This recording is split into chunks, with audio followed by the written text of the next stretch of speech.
Ito ang Yom Kippur. Ang ibig sabihin ay isang araw na pagtutubos. Sa kalendaryo ng mga Hudyo, may isang araw na higit na sagrado kaysa sa lahat. Ito ay tinatawag na araw na pagtubos o Yom Kippur. Ngunit nang masira ang templo, nagbago ang paraan ng pagdiriwang.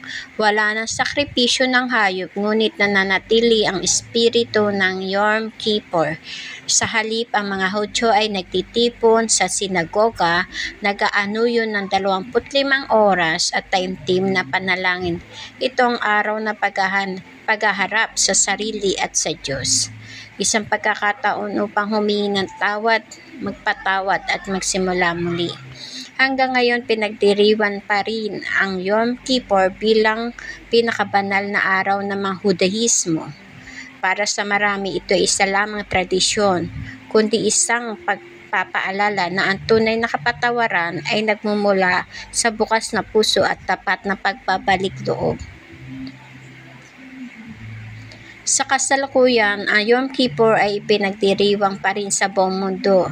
Sentro ang 25 oras sa pag-aanunsyo at panalangin sa sinagoga at paghahanap ng kapatawaran mula sa Diyos at sa kapwa-tao.